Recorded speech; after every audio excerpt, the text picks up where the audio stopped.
Hi,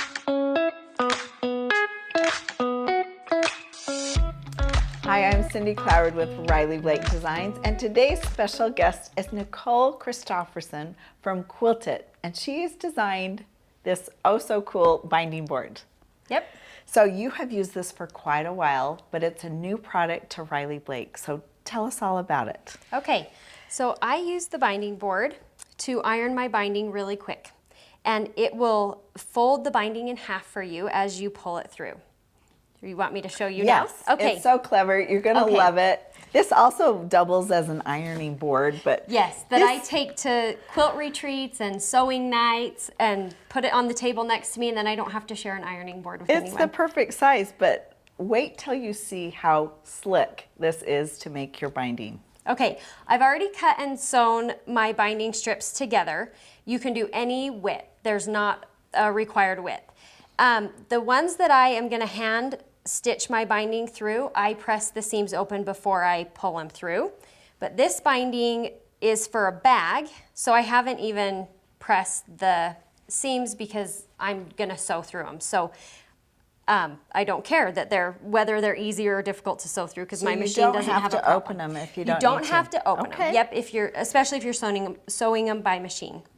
And then this is another fun trick. I'm sewing two different bindings, and I'm just going to pull them through together so that I don't have to start one after I start. There's after I finish. Stopping and starting. Yeah, You're no just going to stopping go and starting. from one binding to the next. Correct. So that's a great tip. So my favorite thing to do is to put my pile of fabric on the floor Okay. next to me. Oh, so you mean it. All the way down and on the floor. Okay, there we go. You can just lay it out, and if it drapes over the edge of the counter, or I frequently just put my little board on top of my ironing board. This also prevents your ironing board from getting scorched when you do this. So I take my binding and I fold it in half. Oh, the iron has turned off. About maybe just the first 10 inches. I iron that in half so that I know the width of my binding. Then I'll take the pins, and I want them to be far enough apart that my iron can fit in between them. I don't want the iron sitting on top or it will roll. And you usually like about an inch from about each side of your pins. Is that right? In between the iron and the pins, you mean? Mm-hmm. Yeah, or half an inch. It can be pretty close. Just kind of eyeball it. Yes. So then I take a tiny little bite with this pin. You'll see it's just teeny tiny. And I have the pin go over the top of the binding. And I bring the point of the pin right to the raw edge of the binding, and I push it down really hard. And then I put it into the fabric. And one of the biggest goals is that you get this space underneath the pin to be almost exactly the width of the binding. That's what folds it in half for you and gets it to be the right size. If there's too much space, you might end up with a little bit of a wonky fold. So depending on how thick your binding is, the width of it, you're going to tailor your pins to it. So that's why you do it just right before you're pressing your binding. Yes, and if you always do a 2.5 inch binding or 2 1/4 binding, you can leave it. But if you're doing something more narrow for maybe like a bag, like the inside of a bag, you just adjust it as you switch your binding. So then, this is the fast part. Oh, I got my pins a tiny bit too close. Let me redo that really quick. Oops. Okay. All right. Now, once you get that in there, or get that all set up, you just start pulling your binding through. And it goes you just real turn fast. your iron on the hottest setting?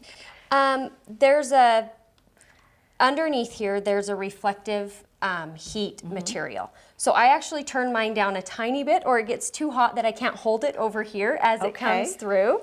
But it's pretty close to the hottest setting. It's on cotton, and I think linen is the hottest setting.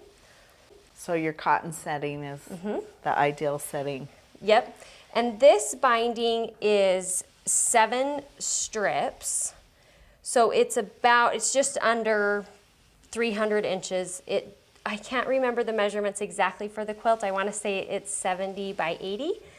And I can usually pull one of these through in just a couple minutes. And do you worry about the rest of the iron heating up, or if that's about the amount of time you can? My iron will sometimes turn off if it's getting too hot. So just monitor your particular iron on the board, and maybe you have to lift it up and adjust. Yes, in fact, it'll probably beep here in just a second, and then I just lift it up and set it back down. And the sensor, I got a little bit of a fray there, the sensor will reset. So now we're coming up to the binding for the bag that I'll be sewing through. I'll be sewing through this one rather than hand stitching it. Wow, look at that. So it just makes a really smooth transition to the next binding. Yep, I was problem. at a quilting retreat one time and had a friend that had like 7 quilts she needed to make binding for. So she intentionally waited until the quilt retreat so she could borrow my binding board. I know, it's so and clever. sew 'em You all- could just go crazy with Yeah, this. sew them all together at the same time. If you don't press the seams open when you start, it can get a little bit stuck if it's too tight. So if you haven't prepared your seams open, you just kind of have to give it a little, ease it on through, right? Yeah, or you can loosen your pins, make the space underneath there just a little bit bigger, and that can help too. So, oops. Look at that. Yeah, You are almost done. Are we almost done? Good. Yes. And we should highlight that with all of our binding boards, they come in 2 different colors, and the magic pins come with the binding board. So there's 4 magic pins. You only use 2 at a time. Yes, but in case you lose one, you'll always want to have them there with your and those your are board. the pins you need for this. They're just so good. They've got the silicone tops, and yeah, they're heat resistant. there you go. We are wrapping it up. Yep. So that's the end, and then I just find the seam where I sewed these 2 together and clip it out. Now I have a binding for my quilt and a binding for my bag. Do you want to see that, Cindy? Yes. And look at that. That is just perfection. And you did it so quickly. It's quick and easy. Oh, I love it. And I did want to highlight a tool that we have to go along with the binding boards. I love that they're portable and small, and you have your own binding station. And then when you're making your binding, this is a great tool. When do you make your binding? I make it at the beginning of my quilt, so I'm going to need these to wrap my binding on as well. And then it's ready to be stored when you're ready to apply it to your quilt. So we're really excited to have this new product that you've developed that we now carry at Riley Blake Designs, and we have all the tools to make your quilting and sewing life so much easier. So this is available now at your favorite online retailer or quilt shop. So thanks so much, Nicole. Thanks for having me.